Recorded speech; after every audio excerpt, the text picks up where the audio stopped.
Hey, what's up, everybody? Make sure you like, comment, and subscribe, and follow us for more Third and Long content.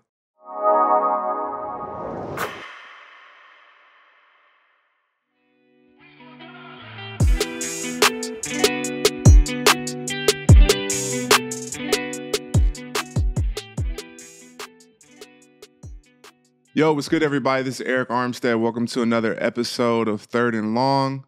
First, I want to say thank you for your support. Appreciate you tuning in to the other episodes. Got a great episode today here for you guys. It's been quite some time. I wasn't able to record and do an episode. You guys know we were on the road in London. We were there for 11 days and definitely had a great experience. We went 1-1 out there. You know, our goal was to go 2-0. We didn't do that, but we went 1-1. The London experience was amazing, though. You know, we left town, left Jacksonville Thursday, got out there for our first game, which was at Tottenham Spurs Stadium, and that stadium was amazing. It was state of the art. It was new. It was a turf field, which don't love, but the stadium was amazing. The locker room, everything they had set up was really cool. The stadium kind of felt, it was like in the heart of the city, and like it didn't feel super massive. But once you got in there, you know, my family said every seat in there was a good seat. It felt like more of like a basketball arena, like the fans were on top of you versus like a huge stadium that takes up a lot of space. And so it was like right in town, and it was a dope atmosphere. And then our second game, at Wembley Stadium, you know, that was a whole different vibe, playing against the Patriots there. You know, Wembley is obviously a super historic stadium, the English national soccer team stadium.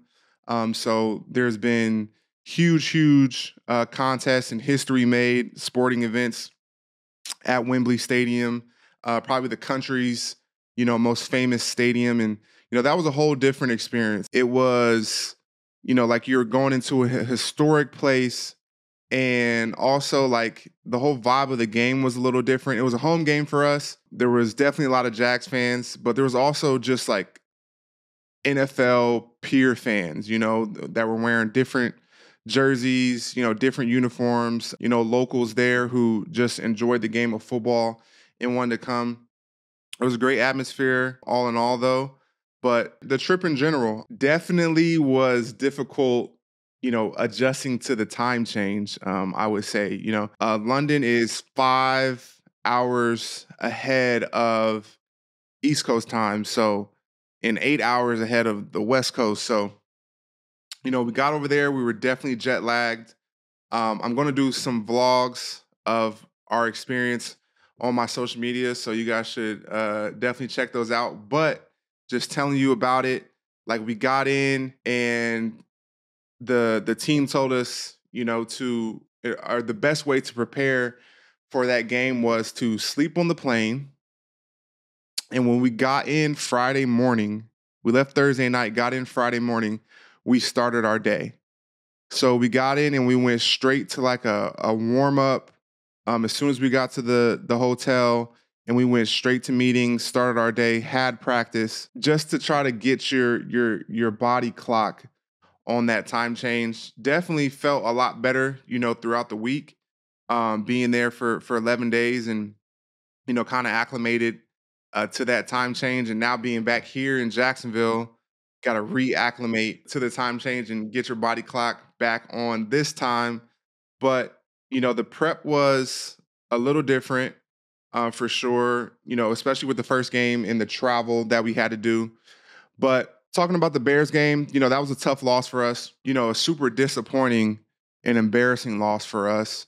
You know, we definitely felt that we would have a better performance than that, and, you know, wanted to show up on the national stage, and we didn't. You know, just looking at some things in that game, you know, it was some time ago. I'm not going to harp on it for too long. But for us defensively, you know, I think I looked at two things. The run game was not good enough. Going into that game, that team didn't have that many explosive runs, and we gave up 5 explosive runs in that game. And then also the penalties. I think the penalties killed us. It was a moment in that game where things kind of shifted, but our offense scored. made it an 11-point game, and we could have made it a game. And we were on the sideline as a defense and as a team saying, this is our moment. This is our moment to go out there and get off the field and get the ball back into our offense hands because they just had scored and, try to make it a game. And, we had a couple good plays and then 3 back-to-back penalties extended the drive and they scored. That was super deflating. One of the penalties was a 12-man on the field. And,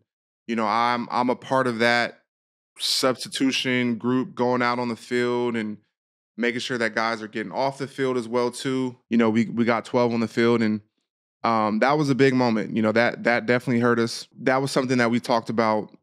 The next week of cleaning up. Something that you never want to see happen again. 12 men on the field, giving them a free first down when we should have been off the field was deflating. It was deflating as a team. It was deflating as a defense, and that was definitely something that after that game, you're searching for answers to figure out, how you can get better. And I really think that week of us being in London really helped us a lot as a team. We were separated from the outside noise. Coach Peterson talked about it, treating this week as us against everybody, separated from the outside world. We're not even in the States dealing with what was going on there. We're here at this hotel in England with the opportunity to lock in together, come together. We don't got nowhere to go really. We're all in this hotel together, so why not? Let's come together and make a change. And Trevor mentioned our week of preparation that we had preparing for the Patriots game, and I think it was really good for our team to be able to get away and really have nowhere but to be around each other. After tough losses and how things have been going. It's easy to go back to your home and isolate and do those type of things, but we didn't have an option. We're in England. We had a game coming up. We're stuck at this hotel, and we had no choice but to be around each other and figure things out. And we had a practice was a lot more fun that week. It was a lot more competitive. Guys were flying around. Guys were competing. Guys were celebrating. It was a new kind of sense of energy for us, and have an opportunity to build camaraderie with our teammates. We were all there together. We're hanging out, we're eating downstairs in the meal room every day. Dinner, and then also we had an opportunity to hang out with one another when we had some downtime, and those type of experiences you'll remember forever. And we had a lot of fun. We came together. Practice was super funny. Like I said, it was super competitive. It was a new surface for us, and we were preparing for playing at Wembley, which was a slippery grass surface. So all week we were talking about, how we have to have our cleats ready. You got to put your spikes in, your long spikes, to make sure that you're not slipping. And the first day of practice, everybody was learning a lesson. I think like 12 people had slipped and fell, and coach made a cut up, kind of clowning everyone, coaches included. Like 3 coaches slipped and fell out there on that grass. So it was pretty funny. We had a good laugh about that. Luckily no one got injured, so it was able to be funny. But we just kept rewinding, everybody slipping and falling, coaches tumbling over. But we got right the second day of practice. Everybody got their spikes in, and we prepared for, kind of a slippery surface on Sunday. And I think it paid off. We got a win. So there was definitely a refreshing, sense of energy around our team being out there in London. It was a great trip for us. Good trip for me. My family came. I've never been able to have that type of experience, during the NFL season, being in a foreign country, and my family be there, come to our games, and be able to hang out with them and, explore a new country in season was an amazing experience. The city of London, man, the fans there were amazing. Treated us great. Traveling there to England is kind of unique for us because it is a foreign country, but they speak our language. So you don't feel as foreign or out of place. which was good. You feel comfortable getting around because, everyone kind of speaks the same language. But the city of London was amazing. They treated us great. Definitely feel like London can be an NFL city. This game is expanding, beyond borders. And London definitely felt like an NFL city. It's prime. They have amazing fans who are compassionate about sports. I know they love a different kind of football, but I could definitely see London being an NFL city. Like I mentioned, our week of preparation, preparing for that Patriots game, everyone works hard, and sometimes it's not always about working harder or grinding more, but it's about working smarter. It's about coming together as a team, fixing your mistakes, being very detailed, and that's not always, it's not a grind. It's a mental grind to be detailed. It's not a physical grind. And so Trevor felt like we had a good week of preparation. I think our whole team felt like we had a good week of preparation. There was an energy at practice that felt good. It was a lot more detailed. I think we executed at a much higher level, a lot less missed errors or mental breakdowns in that game versus Patriots, and it led to us playing some great football. And we executed, and we got the job done. It was by no means perfect. No football game is, but there was a lot to be proud about in that Patriots game. And the thing I think I'm most proud about is how it started, but we finished. I think throughout this year, when things start to go bad, we aren't able to reboot and turn the page. I think we did a great job of that, being down 10-0, come back.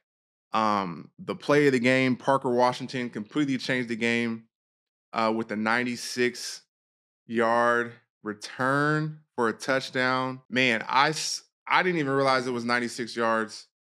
I only saw like 80 of it because we had just got off the field. I just got to the bench, and then I just start hearing the crowd going crazy. And then we all pop up and look, and he's taking off down the sideline. I'm going to break down that play and how we were successful on that later in the show. But yeah, man, that felt good. Getting that win felt great. It definitely showed what we're capable of. Now it's finding that consistency. And when I talk about execution, earlier in the show, I talked about our run defense against the Bears, which was atrocious. 5 explosive runs, and you always want to make them earn it in the run game. I feel like we cleaned up a lot of that, and it's not a physical ability but it's guys being in their gaps, guys executing. And this game, holding a pretty good run team who we knew going into the game, they wanted to establish the run game, had a couple good running backs in the backfield, and we held them to 38 yards rushing, and they were trying to run. We made them one-dimensional. We stuffed it early and try to put the quarterback, under pressure by making them one-dimensional and making him, prove that he can sit there in the pocket and deliver the ball down the field and beat us. And that's the type of thing that we're capable of and that we need to see, week in and week out. But another thing to be proud of how, we can, turn the page and execute at a much higher level.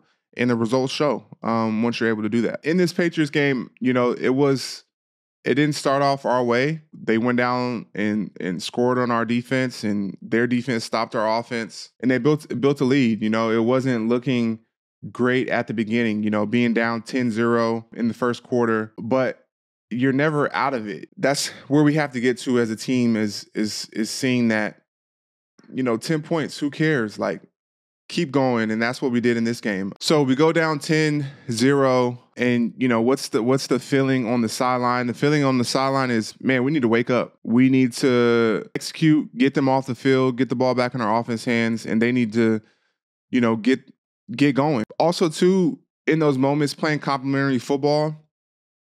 Football is a game of momentum. It's ebbs and flows, and special teams, not everybody talks about. Special teams can win, lose you games. Sometimes it's kind of a wash, but in a moment where you're down and there's a big, exciting special teams play that shifts the momentum of the game, man, those moments are so crucial for your team And Parker Washington made a huge play that ignited our sideline. That's the type of thing that you need is guys to make plays, guys to stick together. But, when you're down, you're never out of it. And like I said in the past, I feel like we've kind of got down on ourselves when things aren't going our way. But no one cares, man.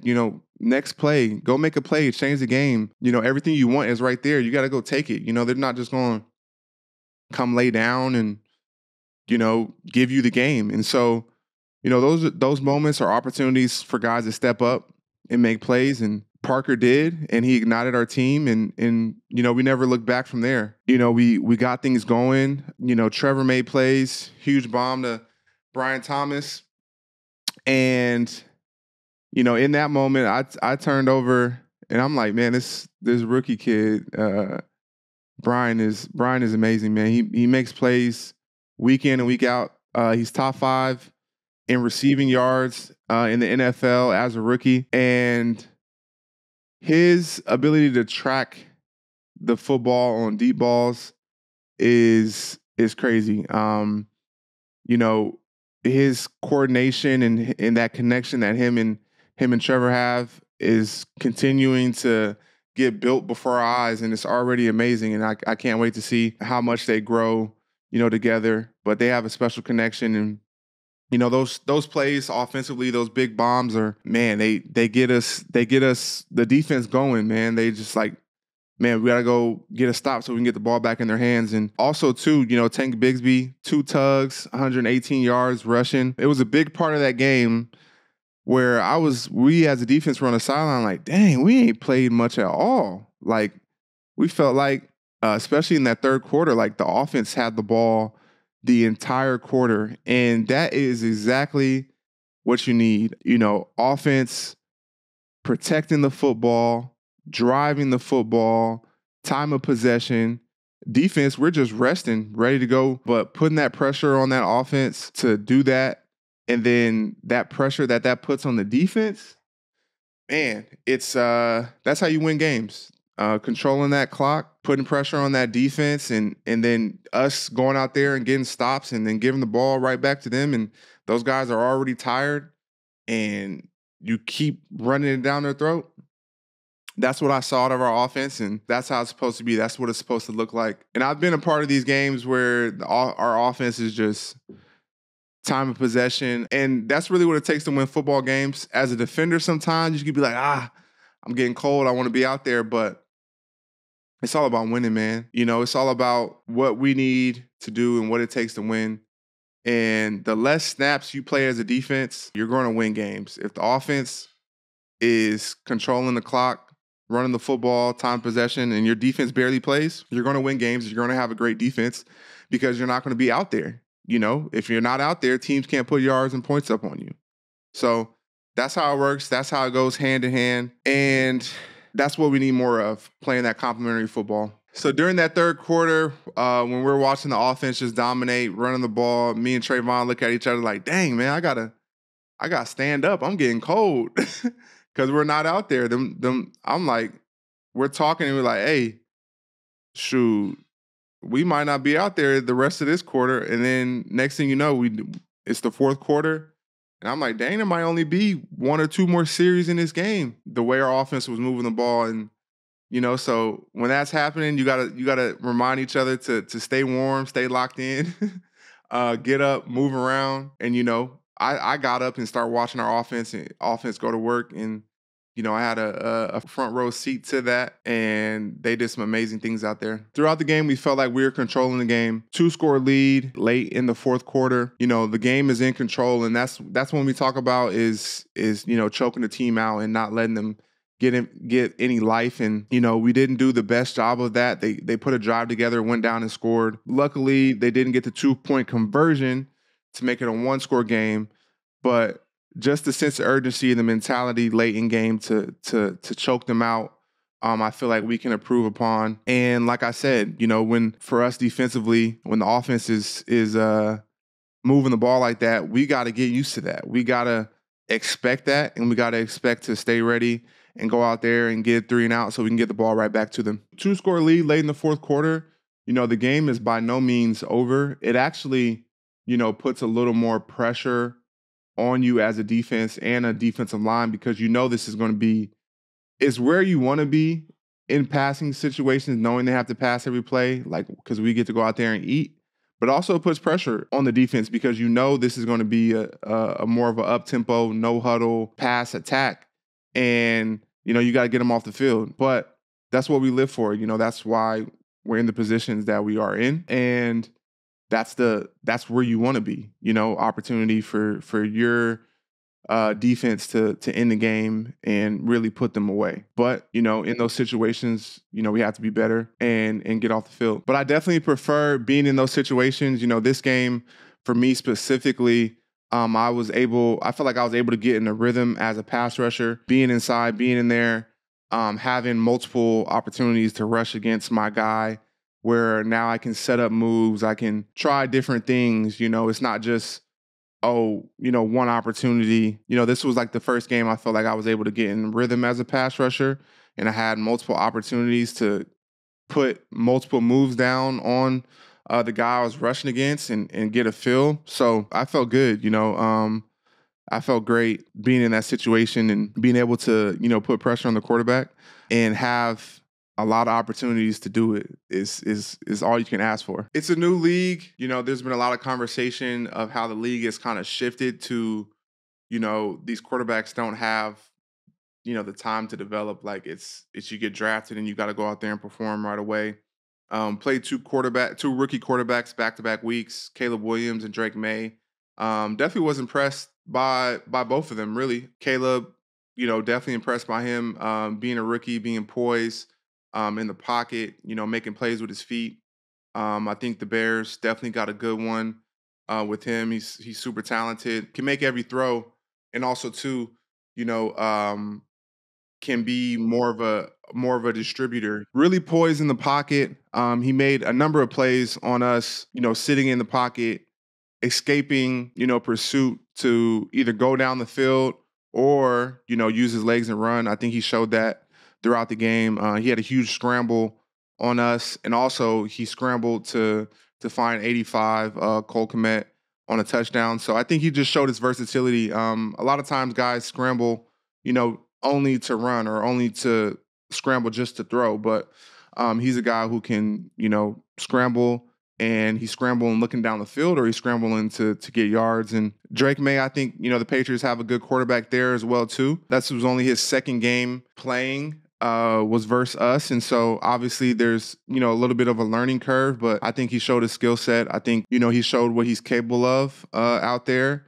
Preparing for the two is a little different. Drake, we figured that they want to, make things a little easier on him, establish the run game, screen game, get him going, try to let him get a feel for the game and not just put it all on him to just go out there and throw the ball 50 times. We knew they wouldn't do that, but I think he showed a lot of ability. He's also a mobile guy who can make plays as well too. And so, these rookies are coming into the league and they're ready to play. And it's just crazy to see that transition of the NFL, from a lot younger at the quarterback position, but it's 2024 and that's where we're at with today's game. Where we're at as a team, we're sitting here in this position that we put ourselves in. We're in a little bit of a hole, sitting at 2-5, but with still a lot of season ahead of us. We got 4 games before our bye week. So these next 4 games is going to be huge for us in the where our season is going to go. But obviously, we can't look at it like that. It's a 1-0 mentality each week. And I think that whether you're in a little bit of a hole or whether you're, you have a good record in the NFL, that's what it is. It's trying to go 1-0 each week, with that mentality to focus on this one particular game at hand and give it your all and, kind of live with the result. And so after this Patriots game, definitely feel a sense of confidence amongst our team. There's a lot of new guys making plays, and in this league, man, that's how confidence is built. Confidence is built through putting work in, believing in yourself, putting the work in and knowing that you didn't cheat the game. and then going out there and making plays. That's how you build confidence on confidence and, become the player that you want to become and become the team that you want to become. Teams need morale. They need, chemistry, and a win like this for us, being on the road for 11 days, locking in together and going out there and getting it done and dominating game can build confidence for us, heading into the rest of our season. And, we're looking to build upon it, and we must, everything's right in front of us. Like I said, we put ourselves in a little bit of a hole, but with that mindset each week, we know what we're capable of, and we know we can go out there and get done. Going to read some of Coach Peterson's comments post game. Some of them are about me, so let's dive into it.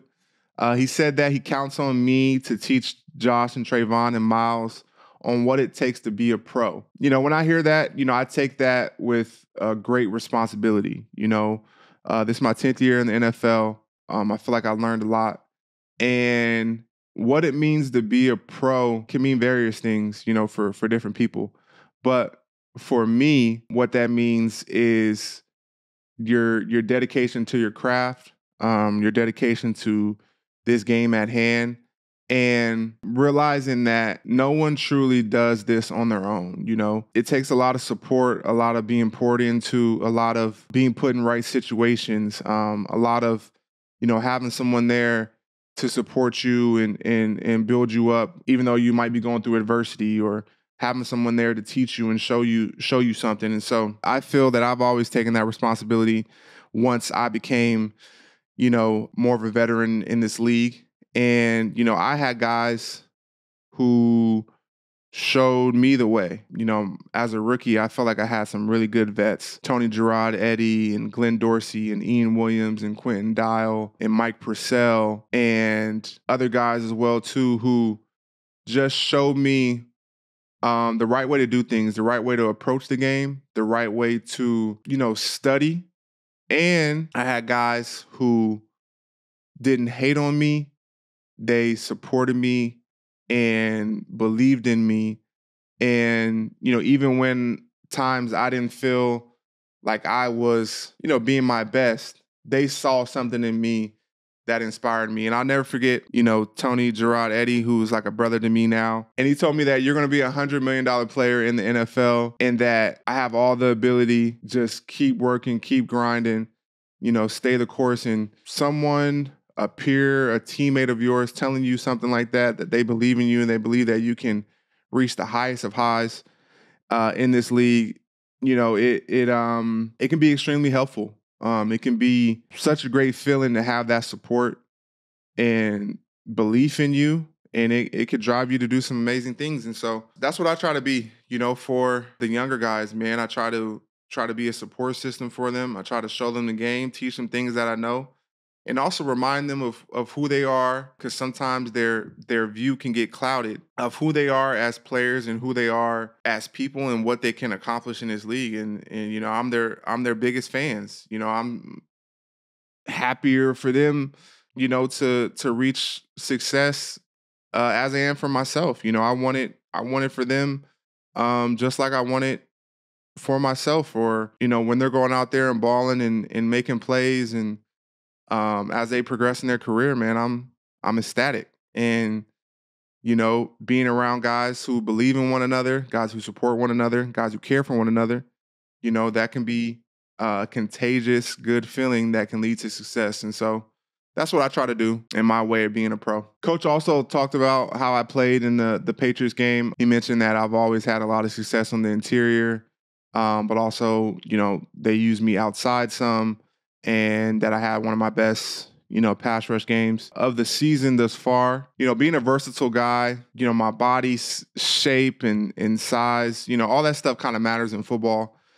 Being taller, being certain weights throughout my career. And, I'm a guy who can play a lot of different positions and do a lot of different things out there on the football field. But with that, comes a sense of responsibility. Also can be difficult too to prepare for so much, throughout a game, being here, lined up there. I know I can have the type of impact I can have on a football game. I do really love, pass rushing. inside and going and attacking these guards. It's a lot of fun for me. And, the Patriots game was a lot of fun for me to have a lot of opportunities to do that, which I know I can be and have shown I can have a lot of success with. And so, but also being a pro is whatever that you can do for the team. I just want to be able to be reliable and know that they can count on me, whatever that may be that they asked me to do. And so this last game was fun. I'm excited to hopefully do more of that. And we'll see as the year unfolds and progresses how we decide, as a defense to use me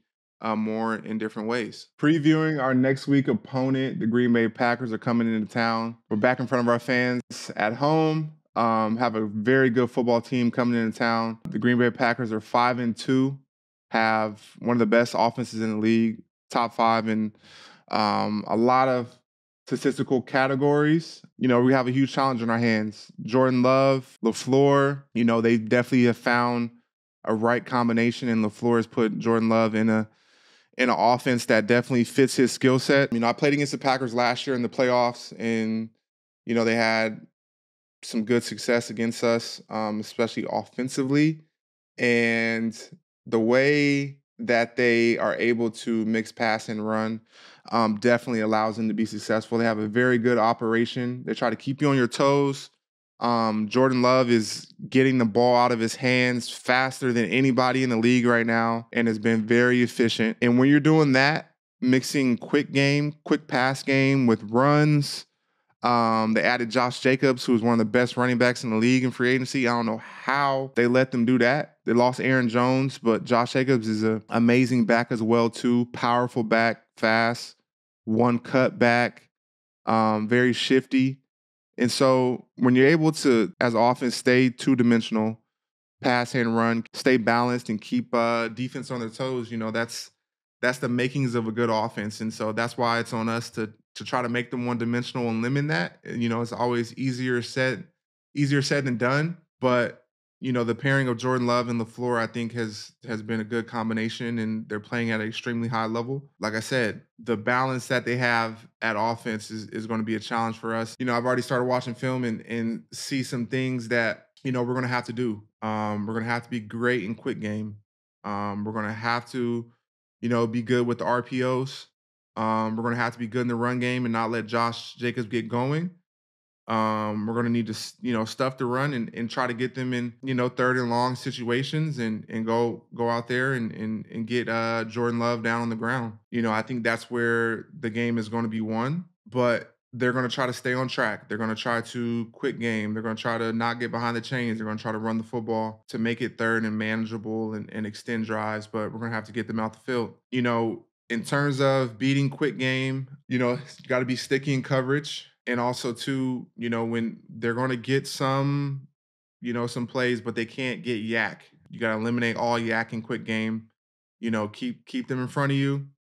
Be very competitive in coverage, and be sure tacklers in quick game. When they're throwing quick game in 4 and 5, 6-yard routes, and then those are turning into 11s and 12s, and they're breaking tackles. That's when you can have some trouble. And so we got to be sticky in coverage. We also, too, our backing guys, we have to help them up front and stop the run game and make them one-dimensional so they can, do their jobs at an even higher level and be able to be sticky in coverage. But, if we're asking those guys to fill too many holes in the run game and cover, could be a long day. And so that's going to be on us. It's a huge part of their offense and the RPO stuff as well, too.